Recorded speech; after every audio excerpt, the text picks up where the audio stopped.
Guys, तो आज के लेक्चर में हम नियोनेटल रिससिटेशन के बारे में पढ़ेंगे। ऑल्सो नोन है जिसे नियोनेटल सीपीआर भी बोलते हैं। अब नियोनेटल रिससिटेशन होता क्या है, इसमें हम क्या करते हैं कि जो जन्म के तुरंत बाद बच्चों की जो सांस और दिल की धड़कन शुरू या सुधारने के लिए दी जाने वाली एक मदद को हम नियोनेटल रिससिटेशन बोलते हैं।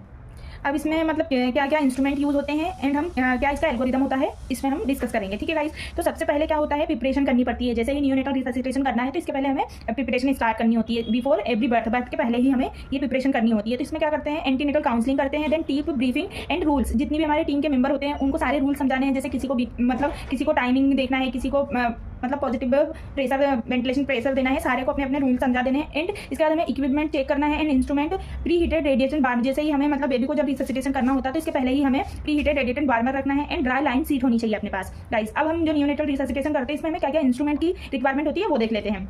तो इसमें क्या होता है गाइस कि सर्जिकल ब्लेड होती है, जो प्री टर्म बेबी होते हैं उसके लिए हम 0 नंबर की ब्लेड यूज़ करते हैं एंड हमारा जो टर्म बेबी होता है उसके लिए हम 1 नंबर की ब्लेड यूज़ करते हैं। एंड अम्बिलिकल कॉर्ड क्लैंप होना चाहिए, अम्बू बैग होना चाहिए एंड ईटी ट्यूब होनी चाहिए। अब गाइस ईटी ट्यूब भी हमारे बेबी के वेट के अकॉर्डिंग हम अलग अलग ईटी ट्यूब का यूज़ करते हैं। जैसे हमारे बेबी का वेट 1 kg है तो हम उसके लिए 2.5 mm की ईटी ट्यूब यूज़ करते हैं। एंड अगर 1 से 2 kg का बेबी है तो उसके लिए हम 3 mm की ब्लेड यूज़ करते हैं, वो ट्यूब यूज़ करते हैं। एंड अगर हमारा जो बेबी है वो मोर देन 2.5 kg का है तो उसके लिए हम 3.5 mm की ईटी ट्यूब यूज़ करते हैं। एंड हमें जो ईटी ट्यूब है उसका हमेशा अनकव्ड ईटी ट्यूब ही यूज़ करना है गाइस। एंड लेरिंगो स्कोप होना चाहिए। एंड हमारे पास जो सक्शन मशीन यूज़ होती है जिसमें हमारे पास एक मैकेनिकल होती है और एक कैथेटर बेस्ड मशीन होती है।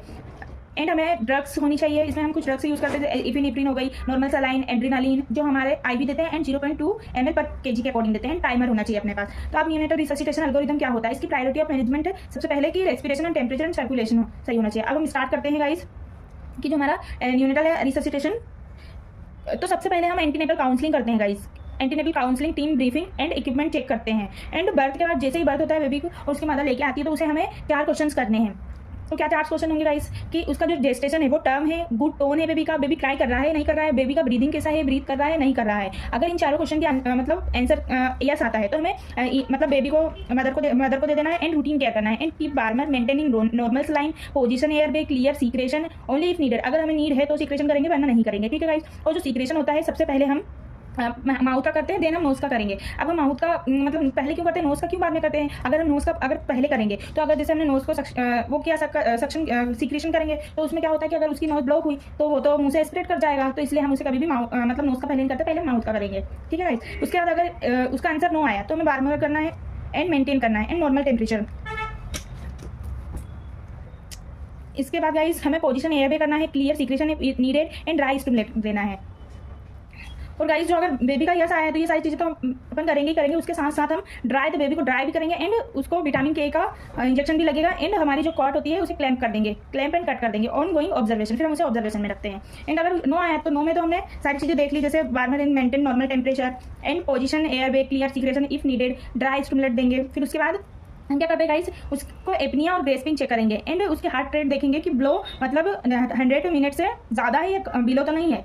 ये सारी चीज़ें हम देखेंगे। और गाइस इसमें एपनिया का मतलब क्या होता है कि जो बेबी है उसमें मतलब एब्सेंट ब्रीदिंग है तो उसे एपनिया बोलते हैं। और ग्रेसिंग का मतलब होता है कि जो बेबी है वो धीरे धीरे सांस ले रहा है और जो उसके बेबी की हार्ट रेट है वो बिलो तो नहीं है 100 पर मिनट। तो ये चीज़ों के कभी इन सब चीज़ों का आंसर नो है तो हमें लेबोरेट ब्रीदिंग और परसिस्टेंट साइनोसिस चेक करना है। अगर जो परसिस्टेंट साइनोसिस है अगर उसका आंसर यस आया तो हमें position and clear air way and SpO2 monitor करना है एंड सप्लीमेंट्री O2 कंसीडर कर CFEP करेंगे। अब जो CFEP है उसका गाइस फुल फॉर्म क्या होता है, कंटिन्यूअस पॉजिटिव एयर वे प्रेशर।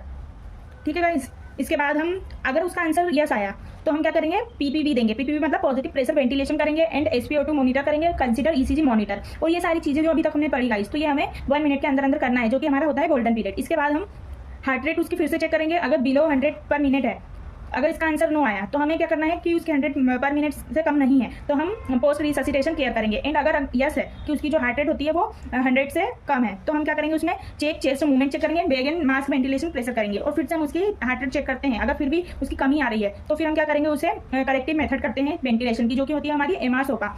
अब जो MR सोपा होती है उसका फुल फॉर्म क्या होता है गाइस कि M से आगे हमारा मास्क रिपोजिशनिंग करेंगे, R से हमारा रीएडजस्ट हेड पोजीशन, और जो हमारा हेड होता है ना उसको थोड़ा एक्सटेंड कर देना और इस पोजीशन को हमें याद रखना है गाइस, इसे हम स्निफिंग पोजीशन बोलते हैं। एंड S से हम सक्शन करेंगे एंड जितना भी जो भी सिक्रेशन होता है उसे हम शक करके बाहर निकाल लेते हैं। एंड O से हम ओपन माउथ करेंगे। P से हमारा प्रेशर इंक्रीज ओवर मतलब जो होता है ब्रेक ओवर ब्रेक, ठीक है गाइस। फिर उसके बाद ए से होता है हमें अल्टरनेट एयर पे देना है, ठीक है गाइस। इसके बाद अगर नीडेड हो ईटी ट्यूब की तो वो कर सकते हैं लेरेंजियल मास्क इफ नीडेड, अगर नीड हो तो। और जो हमारा पॉजिटिव प्रेशर वेंटिलेशन है और उससे लेके चेस्ट कंप्रेशन तक का ये हमें 30 मिनट में करना है गाइस, ठीक है। वो 30 सेकंड में, सॉरी 30 सेकंड में करना है। अब इसके बाद हम हार्ट रेट बिलो मतलब 60 मिनट है, अगर 60 मिनट से कम है फिर क्वेश्चन करेंगे कि उसकी जो हार्ट रेट होती है बेबी की वो 60 मिनट से कम तो नहीं है। अगर क्वेश्चन आया कि नहीं तो हम क्या करेंगे, वापस से हमारी जो हार्ट रेट होती है उसे बिलो 100 तक मतलब ले जाते हैं और फिर वापस से हमारा पोस्ट रिससिटेशन केयर करते हैं एंड टीम ब्रीफिंग कर देते हैं, ठीक है गाइस।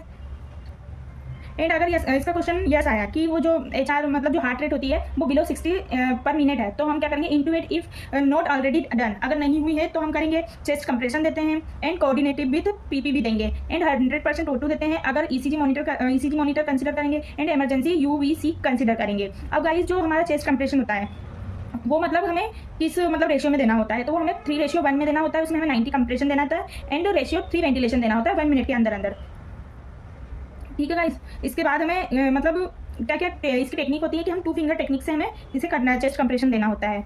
एंड हमारा जो मतलब हार्ट रेट है अगर ये बिलो 60 फिर भी उसकी हार्ट रेट मतलब इंक्रीज नहीं होती, फिर भी 60 पर मिनट से कम ही आ रही है, तो क्या करेंगे गाइस, उसे हम IV एपिनेफ्रिन दे देंगे, एड्रेनालिन मतलब इपिनेफ्रिन या एड्रेनालिन देंगे। IV देते हैं 0.2 ml पर kg, सॉल्यूशन होता है हमारा 1:1000 मतलब 1000। इसके बाद हम इफ HR मतलब फिर भी हार्ट रेट की लेस देन 60 पर मिनट है तो हम उसे कंसिडर कर देंगे कि हाइपोवोलेमिया है या फिर कंसिडर न्यूमोथोरिक्स कंसिडर करते हैं गाइस। और ये हमारा टोटल ड्यूरेशन होता है 20 मिनट का। अगर बेबी रिस्पॉन्स नहीं कर रहा तो हम उसे डिक्लेयर डेथ कर देंगे, ठीक है गाइस। Thank you.